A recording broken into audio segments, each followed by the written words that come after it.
الحمد لله نحمده ونستعينه ونستغفره ونؤمن به ونتوكل عليه ونعوذ بالله من شرور أنفسنا ومن سيئات أعمالنا من يهده الله فلا مضل له ومن يضلله فلا هادي له ونشهد أن لا إله إلا الله وحده لا شريك له ونشهد أن سيدنا ومولانا محمدا عبده ورسوله أما بعد فأعوذ بالله من الشيطان الرجيم بسم الله الرحمن الرحيم لقد من الله على المؤمنين إذ بعث فيهم رسولا من أنفسهم يتلو عليهم آياته ويزكيهم ويعلمهم الكتاب والحكمة وقال النبي صلى الله تعالى عليه وسلم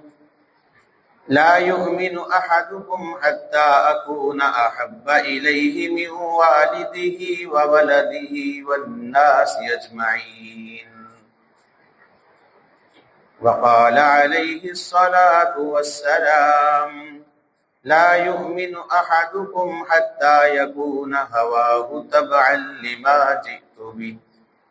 صدق الله مولانا العظيم وصدق رسوله النبي الكريم ونحن على ذلك لمن الشاهدين والشاكرين والحمد لله رب العالمين رب اشرح لي صدري ويسر لي أمري واحلل عقدة من لساني يفقهوا قولي رب زدني علما رب زدني علما رب زدني علما سبحانك لا علم لنا إلا ما علمتنا إنك أنت العليم الحكيم اللهم صل على محمد وعلى آل محمد كما صليت على إبراهيم وعلى آل إبراهيم إنك حميد مجيد اللهم بارك على محمد وعلى آل محمد كما باركت على إبراهيم وعلى آل إبراهيم إنك حميد مجيد میرے واجب الاحترام معزز سامعین کرام، یہ ربیع الاول کا مہینہ جا رہا ہے اور یہ ماہ مقدس اس اعتبار سے بڑی عظمت اور شان والا ہے کہ رب کائنات نے اس مہینے کے اندر اپنی اس کائنات کی سب سے محبوب ترین جو چیز تھی، سب سے اعلیٰ اور عرفہ جو اللہ تعالیٰ کی تمام مخلوقات میں جو ذات تھی، اس ذات کو اللہ رب العزت نے اس ماہ مقدس کے اندر دنیا میں بھیجا۔ تو اس انداز میں اگر دیکھا جائے تو واقعتاً ربیع الاول، چونکہ اس کی نسبت ہمارے پیارے نبی صلی اللہ علیہ وسلم، یہ یوں کہیں کہ اس ذات کے ساتھ اس کی نسبت ہے جو ذات اللہ کے تمام خزانوں میں، اللہ کی تمام مخلوقات میں، تمام کائناتوں میں، تمام جہانوں میں جو ہے سب سے زیادہ اشرف اور اعظم اور اعلیٰ اور عرفہ اور منزہ اور مقدس جو ذات تھی، اس ذات کو اللہ تعالیٰ نے اس مہینے میں بھیجا۔ تو یہ ایک بہت بڑی نسبت ہے۔ حالانکہ رمضان المبارک کا مہینہ بڑا ہی بابرکت مہینہ ہے، اس میں بھی اللہ تعالیٰ بھیج سکتے تھے اپنے پیارے نبی صلی اللہ علیہ وسلم کو۔ ذی الحجہ کے 10 دن جو پہلے ہیں، 10 راتیں جن کی قسم اللہ تعالیٰ خود قرآن میں اٹھائی ہے، وَلَيَالٍ عَشْرٍ، اس مہینے میں بھی بھیج سکتے تھے اللہ رب العزت، لیکن اللہ تعالیٰ نے ایک اور کسی مہینے کا انتخاب نہیں کیا، ربیع الاول کا انتخاب کیا ہے۔ اور اس امت کا اکثر طبقہ اس بات پر متفق ہے کہ آپ صلی اللہ علیہ وآلہ وسلم جو دنیا میں تشریف لائے ہیں وہ ربیع الاول کے مہینے میں تشریف لائے ہیں، اس میں اختلاف نہیں ہے۔ اور اس پر بھی ساری امت متفق ہے کہ آپ صلی اللہ علیہ وسلم دنیا سے جب تشریف لے گئے ہیں تو وہ بھی ربیع الاول کا مہینہ ہی تھا۔ میں دونوں کی نسبتیں آپ کے سامنے رکھوں گا انشاءاللہ۔ اس بات پر بھی امت متفق ہے کہ آپ صلی اللہ علیہ وآلہ وسلم سوموار کے دن دنیا میں تشریف لائے ہیں، کسی کا کوئی اختلاف نہیں ہے۔ اس بات پر بھی متفق ہے پوری امت مسلمہ کہ آپ صلی اللہ علیہ وسلم دنیا سے جب واپس اللہ کے پاس تشریف لے گئے ہیں تو وہ بھی سوموار کا دن تھا۔ اس بات پر بھی امت متفق ہے کہ آپ صلی اللہ علیہ وسلم کی ولادت با سعادت با کرامت وہ صبح و صادق کے وقت ہوئی ہے، اس میں کسی کا کوئی اختلاف نہیں ہے۔ ہاں باقی جو تاریخیں ہیں ان میں اختلاف پایا جاتا ہے تو ہمیں اختلاف میں پڑھنے کی ضرورت نہیں ہے۔ میں قول آپ کے سامنے رکھ دیتا ہوں، 8 ربیع الاول کا قول بھی موجود ہے، 9 کا بھی ہے، عوام کے ہاں مشہور 12 ربیع الاول کا ہے، لیکن جو مورخین ہیں، جو مجتہدین ہیں، جو محدثین ہیں، ان میں زیادہ تر جو ان کی رائے ہے بڑے بڑے علماء کی وہ 8 ربیع الاول کی رائے ہے۔ بہرحال مختلف اقوال ہیں، ہم اس کے پیچھے نہیں جاتے، بلکہ جن باتوں پر امت متفق ہے انہی کا تذکرہ کرتے ہیں کہ آپ صلی اللہ علیہ وسلم کی تشریف آوری اس مہینے کے اندر ہوئی ہے تو اللہ رب العزت نے اس کا انتخاب کیوں کیا۔ اب ذرا ربیع الاول کو دیکھیں۔ ربیع الاول، ربیع عربی زبان کا لفظ ہے اور اس کا معنی ہے موسم بہار۔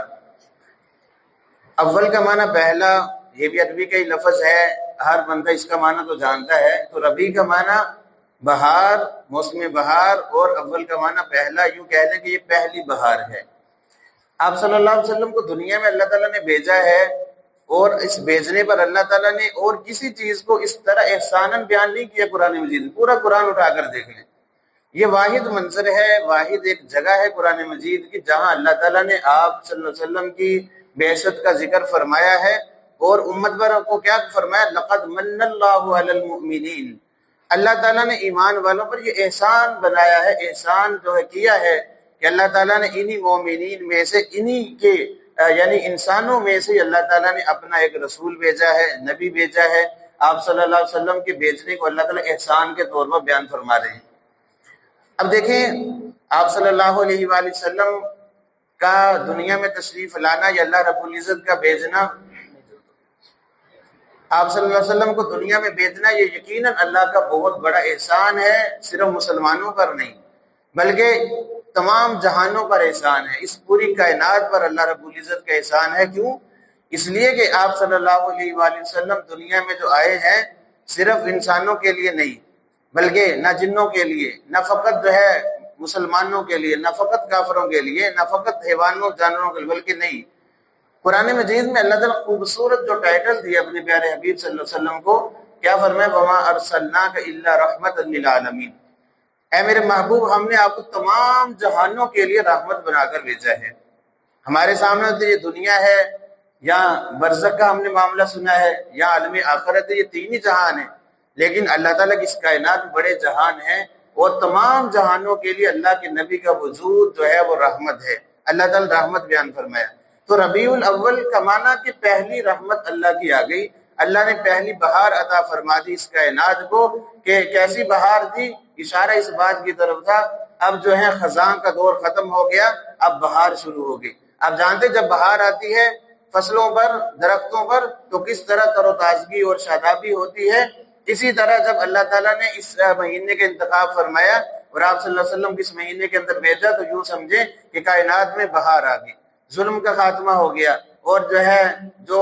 جہالت تھی اس کا خاتمہ ہو گیا، اور آپ صلی اللہ علیہ وسلم جو علم لے کر آئے، جو نور لے کر آئے، جو روشنی لے کر آئے، جو تعلیمات لے کر آئے ہیں، جو آپ صلی اللہ علیہ وسلم اخلاقیات لے کر آئے ہیں، جو آداب لے کر آئے ہیں، اس نے تمام جو ہے باطل چیزیں تھیں ان کا خاتمہ کر دیا۔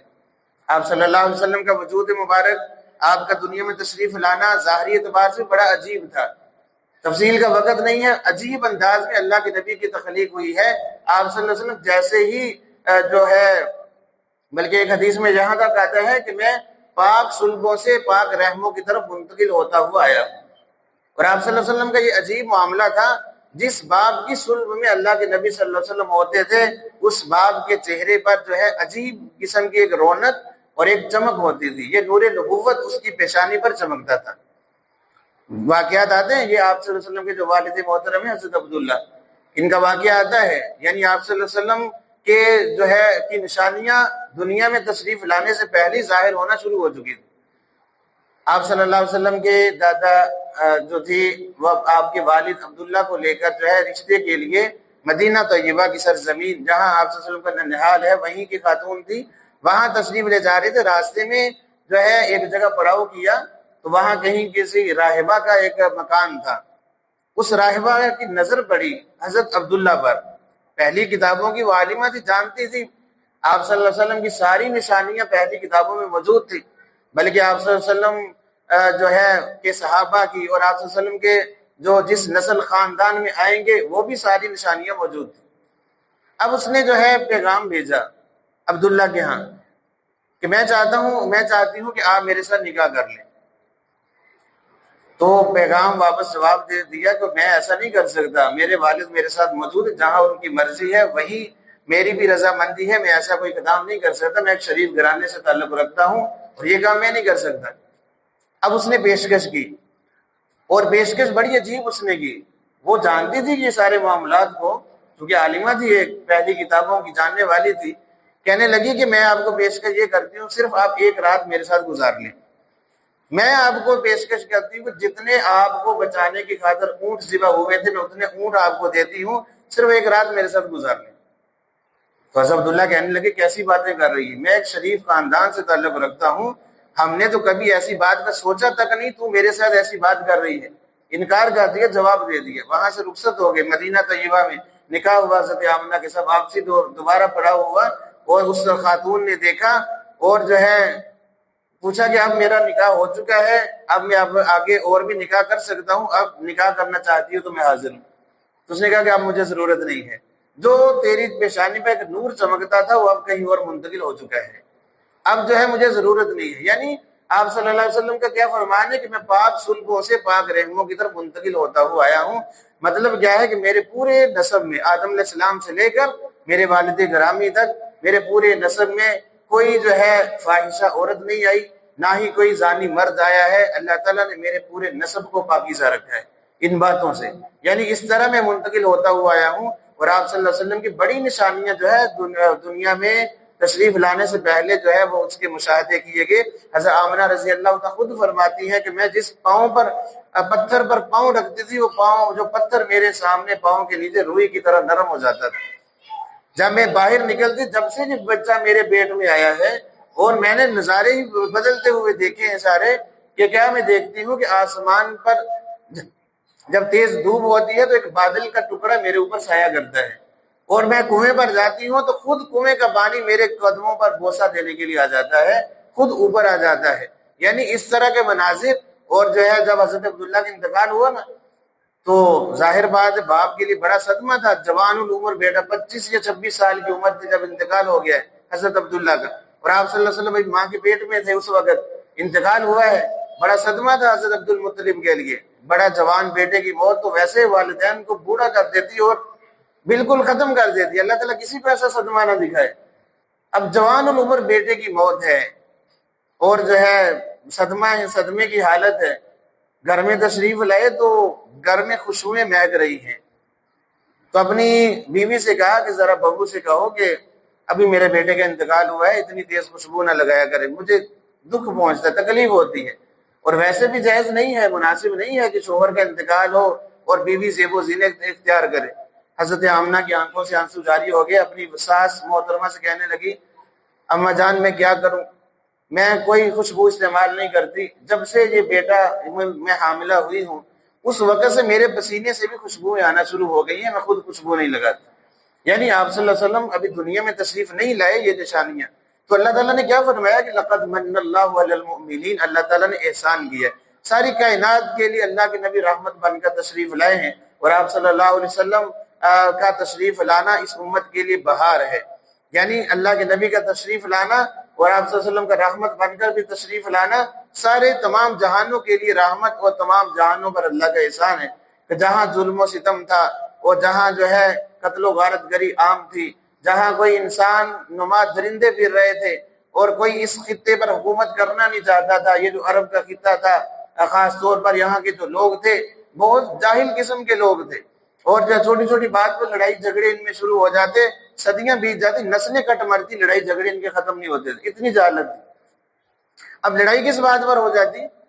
کسی نے گھوڑا آگے دوڑا لیا تو اسی بات پر لڑائی ہو جاتی، اور جو ہے وہ سالہ سال تک لڑائیاں چلتی اور نسلیں برباد ہو جاتی۔ قتل و غارت گری کا اتنا بازار گرم تھا، بلا وجہ جو ہے راستے میں اپنے تکبر کی وجہ سے ٹانگیں پھیلا کر بیٹھ جاتے اور کہتے کوئی گزر کے دکھائے ہمیں، ایسے بلا وجہ لڑائی جھگڑے، اگر کوئی گزرتا لڑائی شروع کر لیتے، چھوٹی چھوٹی بات پر لڑائی جھگڑے۔ یہ خاتون آ رہی، حاملہ خاتون، کسی کی نظر پڑی، بڑے بڑے یہ سردار شراب نشے میں جو ہے وہ پڑے ہوئے شرط لگا دیتے کہ اس عورت کے پیٹ میں کیا ہے، تو ایک کہتا بچہ، ایک کہتا بچی، اپنی شرط کو پورا کرنے کے لیے زندہ خاتون کا پیٹ چاک کر کے اپنی شرط کو پورا کرتے۔ اس قسم کے یہ درندے قسم کے لوگ تھے۔ اللہ تعالیٰ نے احسان کیا اس دھرتی پر، اس کائنات پر، اس جزیرہ عرب پر خاص طور پر، کہ اللہ تعالیٰ نے اپنا پیارا حبیب صلی اللہ علیہ وسلم ان کے اندر بھیجا، اور وہی جن کی لڑائیاں صدیوں سے چلی آ رہی تھی، پھر آپس میں جو ایک دوسرے کے خون کے پیاسے تھے، آپ صلی اللہ علیہ وسلم کی تعلیمات کے صدقے ایک دوسرے پر جان نچھاور کرنے والے بنے۔ اور یہی تعلیمات ہے اللہ کے نبی کی کہ آپ صلی اللہ علیہ وسلم کی تعلیمات پر ہم عمل کریں گے تو یہ چیزیں ہمارے اندر ایثار اور جذبہ، صبر اور تحمل، اچھے اخلاق، بردباری، یہ ساری چیزیں ہمارے اندر پیدا ہوں گی۔ اتر کر ہیرا سے سوئے قوم آیا، اور ایک نسخہ کیمیا ساتھ لایا، وہ بجلی کا کڑکا تھا یا سوتے ہاتھی، عرب کی زمین جس نے ساری ہلا دی۔ آپ صلی اللہ علیہ وسلم جو ہے غار ہیرا سے پیغام لے کر آئے تھے، اعلان نبوت فرمایا ہے، اور ایک اکثیر نسخہ لے کر آئے، یہ قرآن مجید کی شکل میں، احادیث کی شکل میں، جس نے جو ہے جس کے اندر بھی یہ چیزیں اتری ہیں، اللہ تعالیٰ نے اس کے وجود کو معطر اور منور اور روشن کر دیا، اور اللہ تعالیٰ نے اس کو بلندیوں تک پہنچا دیا۔ تو آپ صلی اللہ علیہ وسلم کا تشریف لانا اس کائنات کے لیے پہلی بہار ہے۔ آپ کا تشریف لانا تھا کہ ظلم و ستم کا جو بازار گرم تھا وہ ختم ہو گیا، سود کے معاملات تھے، اللہ کے نبی نے فرمایا کہ میں سارے سود کو ختم کرتا ہوں۔ خطبہ حجۃ الوداع کے موقع پر وہ سب سے پہلے میں اپنے چچا عباس کے سود کو ختم کرتا ہوں، جو بھی سود جس کے ذمہ سب کو میں نے معاف کیا، اور جو ہے جو ان کی اصل رقم ہے وہ ان کو واپس کی جائے، بس سود کا خاتمہ آپ صلی اللہ علیہ وسلم نے فرمایا۔ بچیوں کو زندہ دفن کر دیا جاتا تھا آپ صلی اللہ علیہ وسلم سے پہلے، اور آپ صلی اللہ علیہ وسلم نے تشریف لا کر ان کو زندگی عطا فرمائی، عورت کا مقام و مرتبہ عطا فرمایا، بیوی کو بے عزت اور ذلیل کیا جاتا تھا، یہ جہالت تھی۔ آج بھی یہ جہالت ہمارے اندر موجود ہے، تعلیم سے ناآشنائی ہے، پتہ ہی نہیں ہے شوہر کو میرے بیوی کے مجھ پر حقوق کیا ہیں، بیوی کو یہ نہیں پتا کہ میرے شوہر کے حقوق کیا ہیں، میرے والدین کے حقوق کیا ہیں، والدین کو نہیں پتا میری اولاد کے مجھ پر حقوق کیا ہیں، بس ایسے چلتے جا رہے ہیں، کوئی فکر بھی نہیں کرتے۔ آپ صلی اللہ علیہ وسلم یہ تعلیمات لے کر آئے ہیں، آپ صلی اللہ علیہ وسلم نے عورت کے مقام کو بیان فرمایا، انسان کے مقام کو بیان فرمایا کہ ایک انسان کی کا مقام و مرتبہ اللہ کے نزدیک، فرمایا میرے نزدیک اس بیت اللہ سے بھی زیادہ ہے، ایک انسان کی عزت بیت اللہ سے بھی زیادہ مجھے محبوب ہے۔ آپ صلی اللہ علیہ وسلم کا وہ آخری پیغام جب بیت اللہ کو چھوڑ کر جا رہے تھے اور بیت اللہ کی طرف نظر اٹھا کر دیکھا، آنکھیں اشکبار ہیں، آنکھوں سے آنسو جاری ہیں، فرمایا بیت اللہ تو اللہ کا گھر ہے، تیری بڑی عظمت اور شان ہے، لیکن یاد رکھنا ایک مسلمان کی عزت مجھے تجھ سے بھی زیادہ محبوب ہے۔ میرے مسلمانوں کی عزتیں یہاں محفوظ نہیں ہیں، جانیں محفوظ نہیں ہیں، ان کو عبادت نہیں کرنے دے رہے یہ لوگ مشرکین مکہ، اس لیے میں مجبور ہو کر اپنے مسلمانوں کی عزت بچانے کے لیے، ان کی جانوں کے تحفظ کے لیے تجھے چھوڑ کر جا رہا ہوں، اور جو ہے تجھ سے بھی زیادہ مجھے ایک مسلمان کی عزت محفوظ۔ اب اللہ کے نبی تو یہ فرما رہے ہیں، اور ہمارے نزدیک ایک مسلمان کی قدر و منزلت کیا ہے؟ آج ذرا ہم یہ بھی دیکھیں، یہ ربیع الاول کا جو پیغام ہے کیا پیغام ہے؟ صرف جو ہے وہ ناچ گانا کر لیا، لائٹیں لگا لی، جلوس نکال لیے، جس طرح یہود و نصارہ اپنے تہوار مناتے ہیں یا ہم کوئی اور تہوار مناتے ہیں، اسی طرح منا لیا اور قصہ ختم ہو گیا۔ کیا یہی پیغام ہے؟ کیا اللہ کے نبی کے ساتھ یہی محبت ہے؟ بس ایک دن کر لیا بس سارا سال چھٹی؟ بلکہ ربیع الاول کا مہینہ تو ہمارے لیے پیغام ایک ہمارے ایمان کو تازگی بخشتا ہے، ایک محبت میں اضافہ کرتا ہے کہ اللہ کے نبی آئے تھے، ہم اب اللہ کے نبی کی زندگی کو اپنائیں، اس میں ہم جو ہے آپ صلی اللہ علیہ وسلم کی کیا کتنے ربیع الاول میری زندگی میں گزر چکے ہیں، کیا اللہ کے نبی کی 100% سنتوں پر میں نے عمل شروع کر دیا ہے؟ کیا میرا صبح سے لے کر شام تک بلکہ 24 گھنٹے اللہ کے نبی کے طریقے کے مطابق آ چکے ہیں؟ کیا میں نے اپنا سب کچھ اللہ کے نبی کے سامنے پیش کر دیا؟ کیا میں نے اپنی خواہشات اللہ کے نبی کے دین کے تابع کر دی ہیں، یا اپنی منمانی آج بھی کر رہا ہوں؟ جو میرے دل میں آتا ہے، جو مجھے اچھا لگتا ہے، جس میں جو ہے ذرا خوبصورتی ہو، ذرا تزئین ہو، اور جو ہے مزین چیزیں ہوں، آراستہ ہوں، ان کی طرف میرا دل مچلتا ہے، میں مائل ہو جاتا ہوں، دین کو بسے بش ڈال دیتا ہوں۔ کیا یہ میرا ایمان ہے؟ ہر بندے کے لیے ایک لمحہ فکریہ ہے۔ ہم سوچیں کہ اللہ کے نبی صلی اللہ علیہ وسلم کیا فرما رہے ہیں، تم اس وقت تک مومن ہی نہیں بن سکتے جب تک میری محبت تمہیں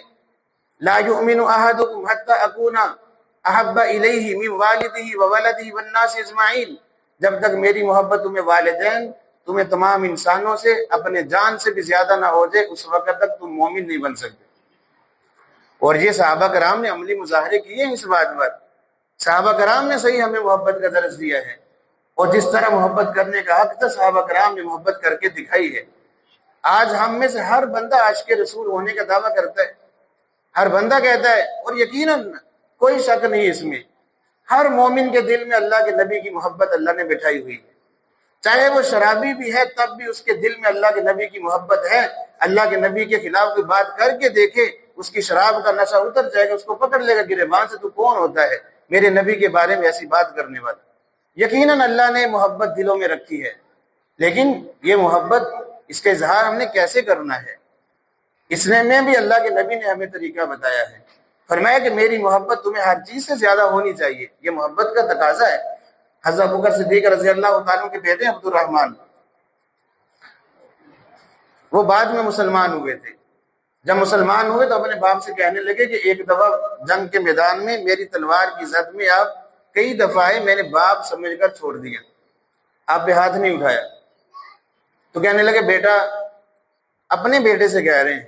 بیٹا تو ایک مرتبہ میری تلوار کی زد میں آ جاتا نا، تو میں اللہ کے نبی کے دشمن سمجھتے ہوئے تیرا سر تن سے جدا کر دیتا، کہ میرے نبی کی محبت مجھے تجھ سے بھی زیادہ ہے۔ یہی ابوبکر صدیق رضی اللہ، ہمارا اہل سنت والجماعت کا عقیدہ اور نظریہ یہ ہے، اس کائنات میں انبیاء کے بعد اگر کسی شخص کا مقام و مرتبہ ہے وہ حضرت ابوبکر صدیق رضی اللہ تعالیٰ عنہ ہیں، جو خلیفۃ المسلمین ہیں، وہ پہلے خلیفہ ہیں۔ اللہ کے نبی نے اپنا مسلح خود جن کے حوالے کیا ہے، اللہ کے نبی کی زندگی میں جنہوں نے جو ہے 17 نمازیں مسلح رسول پر پڑھائی ہیں، اور آپ صلی اللہ علیہ وسلم نے بڑی عظمت اور شان بیان فرمائی ہے حضرت ابوبکر صدیق رضی اللہ تعالیٰ عنہ۔ ایسے نہیں، بڑی محبت تھی، کیا کچھ آپ صلی اللہ علیہ وسلم کی محبت میں انہوں نے اپنا سب کچھ قربان کر دیا، حتیٰ کہ اپنی جان تک جو ہے اللہ کے نبی کے لیے پیش کر دیا۔ حضرت علی رضی اللہ تعالیٰ عنہ ایک دفعہ خطبہ فرما رہے تھے کوفہ کی مسجد کے اندر، اور لوگوں سے سوال پوچھا، تم جانتے ہو اس امت میں سب سے بڑا بہادر کون ہے؟ لوگوں نے کہا کہ آپ بھی ہیں، خیبر کو فتح کرنے والے، خیبر کا دروازہ اکھاڑنے والے، بڑے بڑے سورماؤں کو جہنم میں پہنچانے والے آپ بھی ہیں۔ فرمایا کہ نہیں، اس امت میں سب سے بڑا بہادر وہ ابوبکر صدیق رضی اللہ تعالیٰ عنہ ہے۔ کہ ہم نے دیکھا وہ منظر غزوہ بدر کے اندر، جب رات کا منظر تھا اور دونوں لشکر آمنے سامنے تھے، صحابہ کرام کی حالت یہ تھی، 313 صحابہ، وہ بھی جنگ کے لیے نہیں گئے تھے، اور جو ہے 8 تلواریں ساتھ، ساز و سامان بھی پورا نہیں ہے، اور اس وقت اللہ کے نبی نے رات جس خیمے میں گزاری ہے، وہاں اس خیمے کا پہرا دینے والے فقط ابوبکر صدیق رضی اللہ تعالیٰ عنہ تھے۔ ساری رات پہرا دیا اللہ کے نبی کا، اور آپ صلی اللہ علیہ وسلم جو ہے سجدے میں پڑے رو رہے ہیں، آنسو بہا رہے ہیں، ساری رات آنسو بہائے، تڑپ اٹھے ابوبکر صدیق رضی اللہ، یا رسول اللہ بس کریں، اب اتنا نہ روئیں، اللہ آپ کی مدد یقیناً کرے گا، اللہ تعالیٰ اتریں گے آپ کی مدد کے لیے، آپ پریشان نہ ہوں۔ صبح اٹھے، فجر کی نماز پڑھی، صحابہ کرام سے فرمایا اب صف بندی کر لو، اور نشان لگایا کہ یہ یہاں جو ہے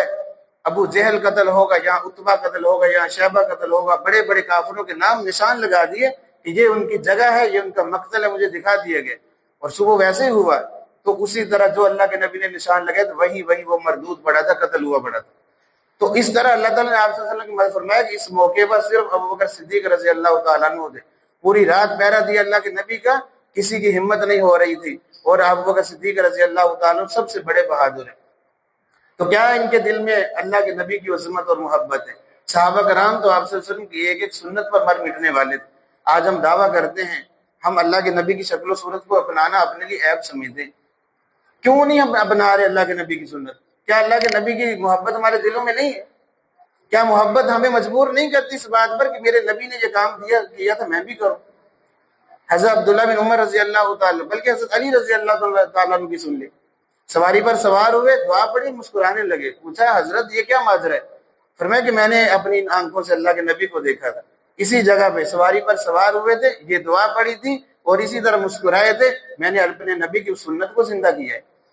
دو صحابہ کا واقعہ، کسی بڑے کی دسترخوان، شاہی دسترخوان پر گئے،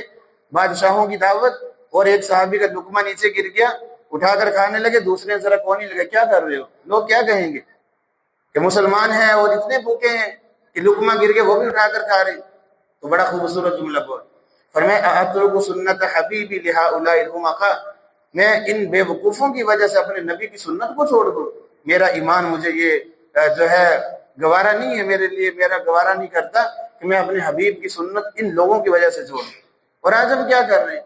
ہر بندہ یہ دیکھیے، ہم عاشق رسول ہیں لیکن جھوٹ ہم نہیں چھوڑ رہے، ہم عاشق رسول ہیں، 5 وقت نماز کی پابندی ہم نہیں کر رہے جس سے اللہ کی نبی کی آنکھیں ٹھنڈی ہوتی تھی، ہم عاشق رسول تو ہیں، دھوکہ دینے سے ہم باز نہیں آ رہے، ہم عاشق رسول کے دعوے تو کر رہے ہیں لیکن بددیانتی، خیانت، اس سے باز نہیں آ رہے، ہم عاشق رسول تو ہیں لیکن بد اخلاقی، وہی بد زبانی، وہی بد کلامی، وہی گالم گلوچ تمام ہماری زبانوں پر جاری، اسی زبان سے کلمہ پڑھتے ہیں اور اسی زبان سے یہ چیزیں۔ کیا ربیع الاول سے ہم نے یہ سبق نہیں سیکھا کہ اپنے نبی کی صورت اور سیرت کو اپنائیں؟ اور محبت کا اظہار صرف یہ ڈنڈیاں لگانے سے نہیں ہوتا بھائی، اگر یہی محبت کا اظہار ہوتا، جلوس نکال لینا یا یہ کام کر لینا جو آج کل ہو رہا ہے اور ہر سال آگے سے بڑھ کر ہو رہا ہے، کوئی بھی آپ مجھے بتائے کوئی شریف النفس جو اللہ کے نبی سے محبت کرتا ہے، کیا وہ ان باتوں کو پسند کرتا ہے جو ہو رہا ہے؟ بے پردہ خواتین کا بازاروں میں نکلنا، نوجوان لڑکے اور لڑکیوں کا نکلنا، اور میوزک تک چلنا شروع ہو گیا، اللہ تعالیٰ معاف فرمائے۔ کیا اللہ کے نبی یہ تعلیمات لے کر رہے ہیں؟ کیا بے پردگی کا درس دے رہے ہیں اللہ کے نبی صلی اللہ علیہ وسلم؟ نعوذ باللہ۔ یہ تمام چیزیں اور دن بدن بڑھتی جا رہی اور ہم جو ہے ان میں مست ہوتے جا رہے ہیں۔ ہم اس طرح اظہار کرتے ہیں، اظہار ہم یہ کریں کہ ہم جھوٹ چھوڑ دیں، ہم آج کے بعد میں جھوٹ نہیں بولوں گا، میری آج کے بعد کوئی نماز قضا نہیں ہوگی، میں اپنی شکل و صورت کو محمدی بناؤں گا، آپ صلی اللہ علیہ وسلم کی سنت کو بناؤں گا، یہ ہے محبت کا اظہار۔ میں نے یہ پگڑی کیوں باندھی ہے؟ آپ بھی جانتے ہیں کہ اللہ کے نبی کی سنت ہے، کیوں داڑھی میں نے رکھی ہے؟ آپ بھی جانتے ہیں کہ اللہ کے نبی کی سنت کی یہ ایک نقاشی کر رہی ہے۔ یہ میرا لباس کیوں میں نے پہنا ہوا ہے؟ میں بھی یہ دوسروں کا لباس پہن سکتا ہوں، کیوں؟ اس لیے کہ ہم